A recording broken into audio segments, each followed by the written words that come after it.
नमस्कार। आज हम बात कर रहे हैं हर इंसान के अंदर छिपी हुई एक जबरदस्त शक्ति की। हाँ। हमारे पास सोई हुई शक्ति जागृति का मार्ग नाम के स्रोत से कुछ खास बातें हैं, और ये स्रोत दिलचस्प बात यह है कि इसे विज्ञान के नजरिए से भी देखता है। हाँ, जैसे वो अनटैप्ड न्यूरो एनर्जी कह रहा है। बिल्कुल, और साथ ही अध्यात्म के नजरिए से भी, जिसे हम शायद कुंडलिनी शक्ति के नाम से जानते हैं। सही। तो चलिए इसी स्रोत के आधार पर जरा गहराई में उतरते हैं कि ये छिपी हुई शक्ति आखिर है क्या, और इसे जगाने के क्या तरीके बताए गए हैं। स्रोत शुरू ही इस सवाल से करता है, सोचे क्या हो अगर हम अपनी इस अंदरूनी ताकत को जगा लें? क्या इससे हमारी सोच, जिंदगी की दिशा, यहाँ तक कि भविष्य बदला जा सकता है? और देखिए, कमाल की बात यह है कि स्रोत ये दावा करता है कि हम अपने दिमाग की जो क्षमता है उसका मुश्किल से शायद 5 से 10% ही इस्तेमाल करते हैं। सिर्फ 5 से 10%? हाँ, बाकी जो है वो या तो रोज के स्ट्रेस में दब जाते हैं या फिर ध्यान भटकने में वेस्ट हो जाते हैं। अच्छा। इसीलिए स्रोत कहता है कि कई बार बहुत टैलेंटेड लोग भी बस एक साधारण सी जिंदगी जी पाते हैं। तो स्रोत इसी सोई हुई ताकत को कह रहा है dormant energy. Exactly, dormant energy. और जैसे आपने कहा, 2 नाम दिए हैं, विज्ञान वाला न्यूरो एनर्जी और अध्यात्म वाला कुंडलिनी। मतलब बात एक ही है, बस देखने के नजरिए अलग है। क्षमता तो है सब में, पर सोई हुई है। बिल्कुल।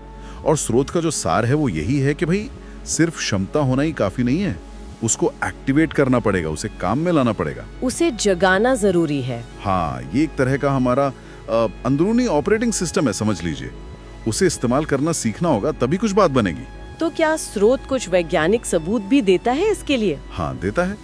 जैसे हार्वर्ड की एक न्यूरो साइंटिस्ट हैं, डॉक्टर सारा लजार। हाँ। उनकी शोध का जिक्र है। अच्छा। क्या कहता है शोध? उनका शोध ये बताता है कि सिर्फ 8 हफ्ते अगर लगातार मेडिटेशन और खास तरह की ब्रीदिंग एक्सरसाइज, ब्रीद वर्क किया जाए, हाँ, तो दिमाग के ग्रे मैटर में वो हिस्सा जो फोकस, मेमोरी, डिसीजन मेकिंग से जुड़ा है, उसमें बदलाव आ सकते हैं, वो बेहतर हो सकता है। अरे वाह, सिर्फ 8 हफ्तों में? हाँ, और स्टैनफोर्ड यूनिवर्सिटी के शोध का भी हवाला है। वो इशारा करता है कि हमारा जो विश्वास है, हमारी जो बिलीफ सिस्टम है, वो हमारी बायोलॉजी पर असर डाल सकती है। अच्छा, मतलब जैसे प्लेसिबो इफेक्ट होता है? कुछ वैसा ही समझ लीजिए। हाँ। शायद स्ट्रेस हार्मोन्स कम करके या किसी और तरह से। दिलचस्प है। और आध्यात्मिक पहलू, वो कुंडलिनी वाली बात? हाँ, वो तो हजारों साल पुरानी भारतीय योग परंपरा से जुड़ा है। स्रोत कहता है कि रीढ़ की हड्डी के बिल्कुल निचले हिस्से में ये कुंडलिनी शक्ति सोई हुई है। हाँ। और जब ये ऊर्जा जागृत होकर ऊपर की तरफ उठती है, तो इंसान में गजब की स्पष्टता आती है, क्रिएटिविटी बढ़ती है, हिम्मत आती है। और स्रोत ये भी कहता है कि इसके लिए कहीं जंगल वंगल जाने की जरूरत नहीं। नहीं, बिल्कुल नहीं। खास बात यही है, ये रोजमर्रा की जिंदगी में रहते हुए भी मुमकिन है। तो फिर सवाल उठता है, कैसे जगाएं इसे? स्रोत कुछ प्रैक्टिकल तरीके बताता है। हाँ, बिल्कुल बताता है। पहला है अर्ली मॉर्निंग साइलेंस। सुबह जल्दी उठकर शांति में बैठना, जैसे 5 बजे? हाँ, लगभग वही। सुबह 5 बजे उठना, बिना किसी गैजेट, बिना शोर शराबे के। अच्छा। बस कुछ पल अपने साथ। स्रोत कहता है इस समय दिमाग थीटा ब्रेन वेव अवस्था में होता है, जो गहरी रिलैक्सेशन और सीखने की अवस्था है। अच्छा। और ये विजुअलाइजेशन के लिए, मन में कुछ अच्छा सोचने या कल्पना करने के लिए बहुत पावरफुल टाइम है। अच्छा, वो शांत समय जब मन खुला होता है नई चीजों के लिए। बिल्कुल। दूसरा तरीका स्रोत बताता है ब्रीद वर्क। गहरी लय में सांसें लेना। हाँ, इसका जिक्र तो अभी हुआ था। स्रोत कहता है इससे वेगस नर्व एक्टिवेट होती है। सही पकड़ा, वेगस नर्व, जो हमारे शरीर के रेस्ट एंड डाइजेस्ट सिस्टम को कंट्रोल करती है, आराम और पाचन वाली प्रणाली। तो इससे स्ट्रेस हार्मोन कॉर्टिसोल कम होता होगा? हाँ, वो कम होता है, और डोपामाइन, सेरोटोनिन जैसे जो फील गुड या हैप्पी हार्मोन्स हैं, वो बढ़ते हैं। अच्छा।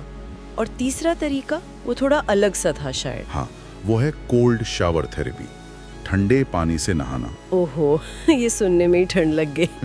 हाँ, सुनने में मुश्किल लगता है, पर स्रोत कहता है कि जब आप ठंडे पानी से नहाते हैं तो बॉडी शॉक में एड्रेनलिन रिलीज करती है। अच्छा, उससे क्या होता है? उससे एकदम से ताजगी महसूस होती है, अलर्टनेस बढ़ती है, फोकस तेज होता है, और ये धीरे धीरे मानसिक मजबूती बनाने का भी एक तरीका है। दिलचस्प।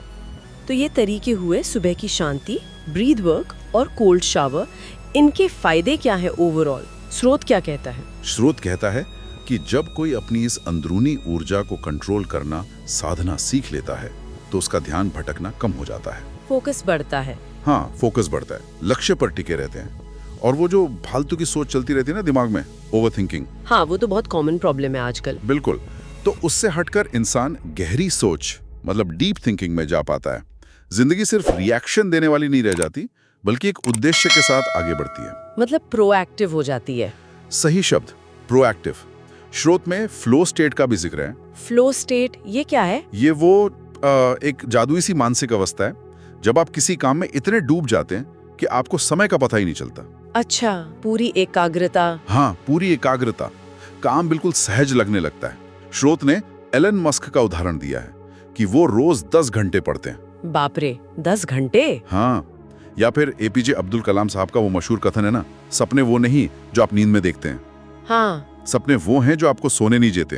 तो ये उदाहरण दिखाते हैं कि कैसे फोकस और अंदरूनी शक्ति से बड़े बड़े काम किए जा सकते हैं। और ये सिर्फ बाहरी सफलता या कामयाबी की ही बात नहीं है ना? नहीं, बिल्कुल नहीं, आपने सही पॉइंट उठाया।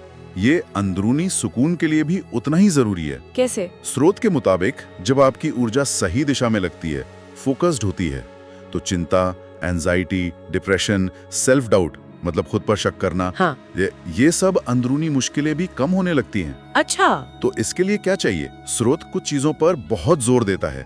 अनुशासन, रोजाना खुद से जुड़ना, अपने शरीर के संकेतों को सुनना और समझना, मन को शांत रखना। हाँ, मन की उथल पुथल को शांत करना और अपनी अंदर की आवाज, अपनी इंट्यूशन पर भरोसा करना।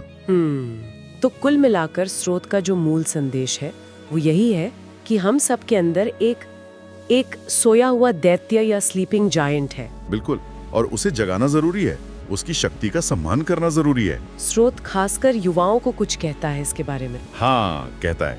स्रोत आज के युवाओं से कहता है कि अगर वो खुद की इस गहराई को, इस शक्ति को समझ जाएं, ये एक चुनाव है।